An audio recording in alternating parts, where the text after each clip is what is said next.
Hi, precious one out there. I am Samuel Sariado, and welcome to an exciting episode of Untold Bible Stories.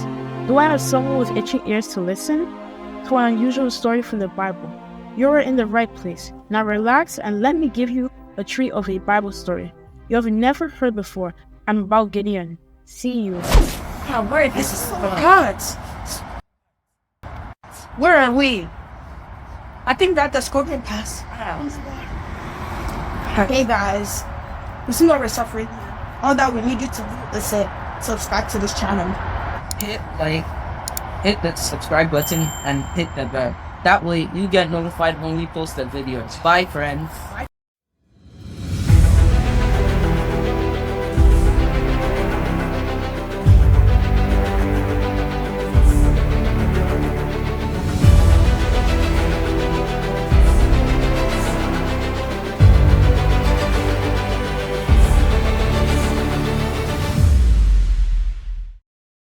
Now the Ephraimites asked Gideon, "Why have you treated us like this?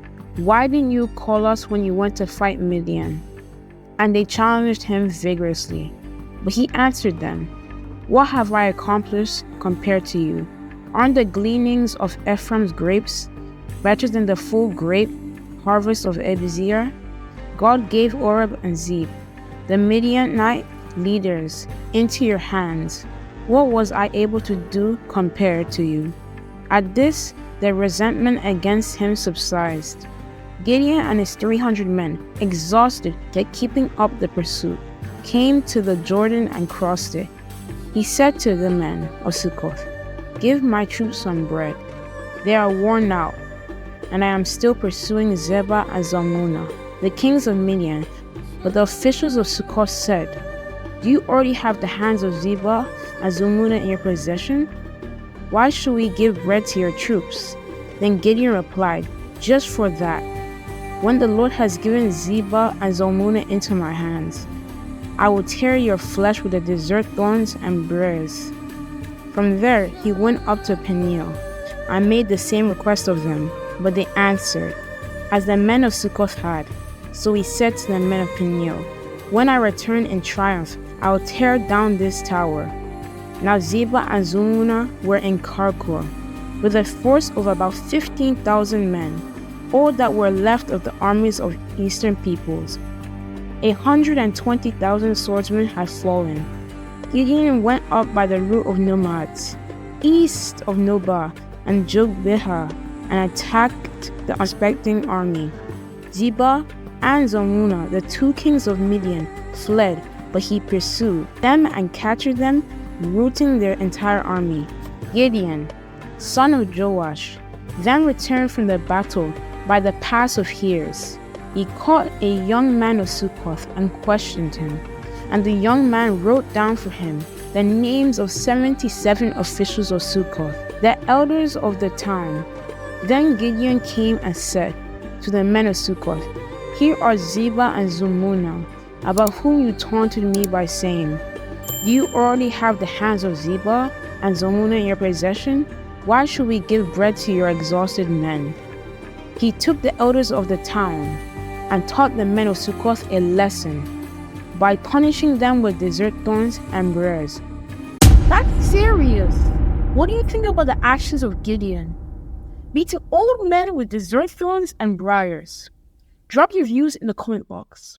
He also pulled down the tower of Peniel and killed the men of the town. Then he asked Zebah and Zalmunna, "What kind of men did you kill at Tabor?" "Men like you," they answered, "each one with the bearing of a prince." Gideon replied, "Those were my brothers, the son of my own mother. As surely as the Lord lives, if you had spared their lives, I would not kill you."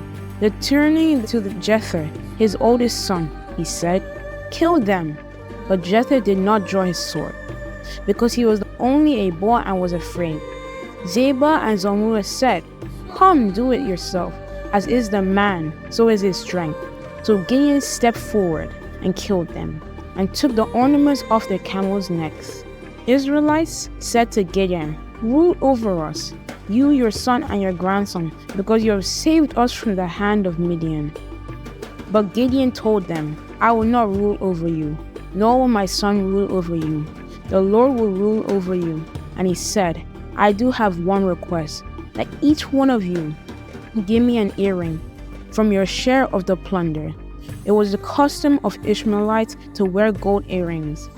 They answered, "We will be glad to give them." So they spread out a garment, and each of them threw a ring from his plunder onto it.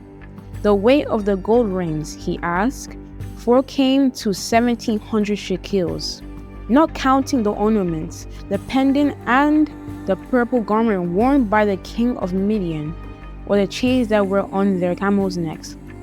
Gideon made the gold into an ephod, which he placed in Ophrah, his town.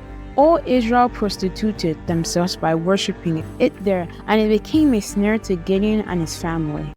Oh no, Israel again? They go back to adultery, worshipping an ephod. That's insane. That's what sin does. You will do the most stupid things and think it's good. Let's beware and stay away from sin. Thus Midian was subdued before the Israelites and did not raise its head again. During Gideon's lifetime, the land had peace 40 years. Jerubbaal, son of Joash, went back home to live. He had 70 sons of his own, for he had many wives. His concubine, who lived in Shechem, also bore him a son, whom he named Abimelech. Gideon, son of Joash, died at a good old age, and was buried in the tomb of his father, Joash in Ophrah of the Abiezrites. No sooner had Gideon died than the Israelites again prostituted themselves to the Baals. They set up Baal-berith as their god, and did not remember the Lord their God, who had rescued them from the hands of all their enemies on every side. They also failed to show any loyalty to the family of Jerubbaal, that is Gideon, in spite of all the good things he had done for them. So another unusual, interesting story. So what's going to happen next after Gideon is dead? Our next episode is going to deal with that. Do well to subscribe and hit the bell button so that you'll immediately know when the next video pops up.